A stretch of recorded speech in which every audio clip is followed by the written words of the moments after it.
اللہ رب العزت نے روزے کا تذکرہ فرمایا ہے اور ارشاد فرمایا ہے کہ اے ایمان والو کتب علیکم الصیام، تم پر روزے فرض کیے گئے ہیں، کما کتب علی الذین من قبلکم، جیسے کہ تم سے پہلی امتوں پر روزے فرض کیے گئے تھے، لعلکم تتقون، تاکہ تم متقی اور فرما بردار بن سکو۔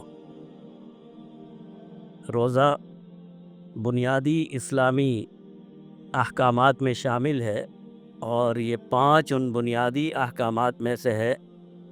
جس کو جناب نبی کریم صلی اللہ علیہ وسلم نے اسلام کی بنیاد قرار دیا ہے۔ فرمایا بنی الاسلام علی خمس، اسلام کی عمارت، اسلام کی بنیاد 5 چیزوں پر ہے، اور ان 5 چیزوں میں سے ایک ہے وصوم رمضان، رمضان کے روزے رکھنا۔ یہ اتنی بڑی عبادت اور اتنی فضیلت والی چیز ہے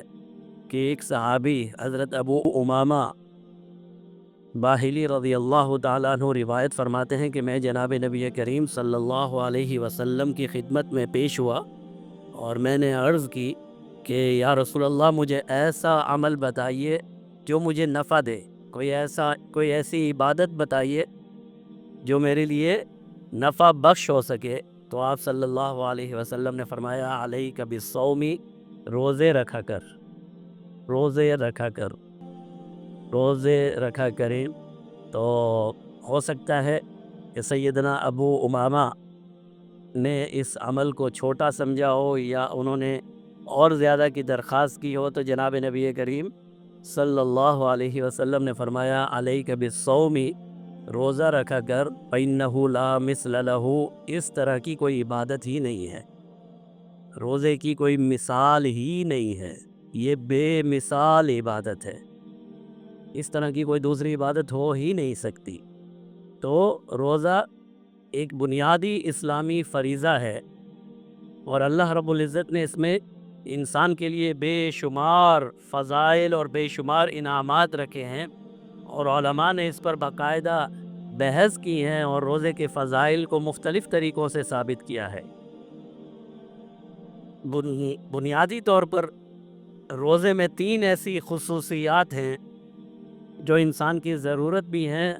اور اگر انسان روزہ رکھتا ہے تو اس کے اثر سے یہ خصوصیات اور یہ صفات انسان کے اندر پیدا ہو جاتی ہیں۔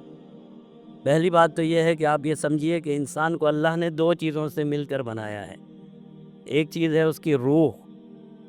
جو اس کے اندر پھونکی گئی ہے، اور دوسرا ہے انسان کا جسم، جو ہمارا یہ جسم آپ کو نظر آتا ہے، اور یہ جسم ایسی چیزوں کا مرکب ہے جن کے اجزاء زمین سے حاصل کیے گئے۔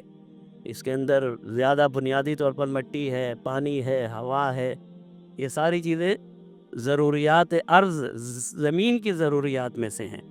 تو انسان کو اللہ نے 2 چیزوں کا مرکب بنایا، ایک ہے اس کا جسم جس کی بنیاد ہے زمین، اور ایک ہے اس کی روح جو اللہ رب العزت نے اپنی طرف سے عطا فرمائی، اور فرمایا کہ روح ایسی چیز ہے کہ تم اسے سمجھ نہیں سکتے۔ قل الروح من امر ربی،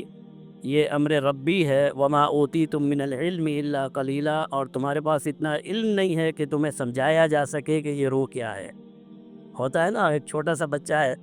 6 سال کا، 7 سال کا، 8 سال کا، آپ سے ایسا سوال کر دیتا ہے، آپ کہتے ہیں بیٹا آپ سمجھ ہی نہیں سکتے، میں آپ کو کیسا سمجھاؤں، یہ بات سمجھ نہیں آ سکتی۔ جب آپ بڑے ہو جاؤ گے خود بخود آپ کو سمجھ میں آ جائے گی، کہتے ہیں کہ نہیں کہتے؟ تو انسان کی بھی ایک حد ہے۔ اللہ نے فرمایا اے انسان، تیری اتنی حد اور اوقات نہیں ہے کہ تو روح کے معاملات کو سمجھ سکے، بس اتنا سمجھ لے من امر ربی، یہ روح اللہ کا تحفہ ہے جو اللہ نے تجھے عطا کیا ہے۔